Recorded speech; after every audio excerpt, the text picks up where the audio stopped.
Hi guys, so today we're going to show you a quick video on the process of jarring olives, so olives basically which are ready for eating. So these olives we've picked fresh today off the tree, as you can see, nice and plump and juicy, and they're going to be taste fantastic. So first process is getting those and putting them into water, cold water. The reason we're doing that is basically just to clean them a bit. They need a bit of a wash and a rinse. As I said, they've been out on the tree. Now we don't actually use any chemicals or pesticides on our trees, so the only thing to get is water. We also get some manure once a year as well. So we're just gonna clean them, and like I said, once they've been cleaned, we're then going to go into this clean container. So everything's been sterilised before we start. So we have 60 trees on our land, varying from trees which are a few years old, which don't produce a lot of fruit, up to trees which are up to around about 120 years old.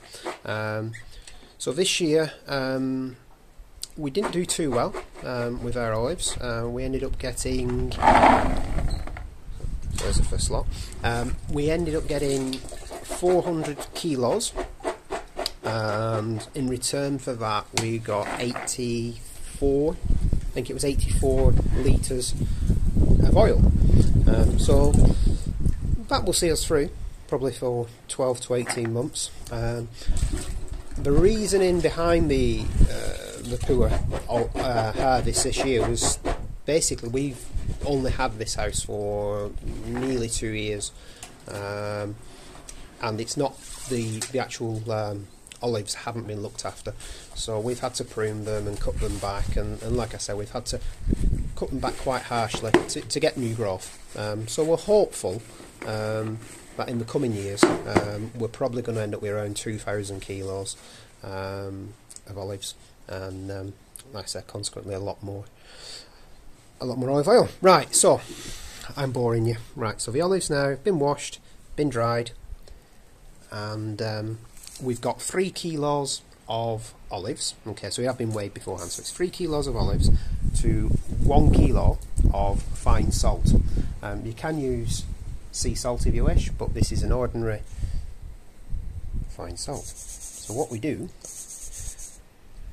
pour the salt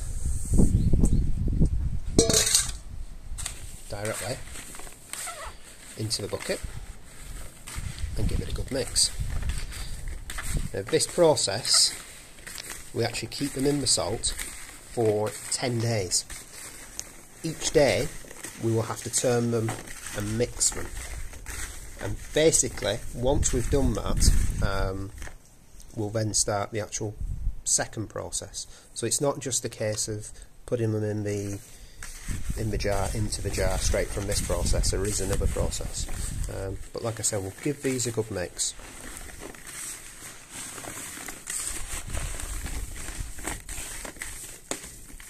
And like I say, each and every day we'll have to turn them, just to ensure that we're getting enough salt on each and every olive. So like I said, we're going to continue this turning of the olives every 10 days, and then we'll come back to you once we've completed that. Thanks very much.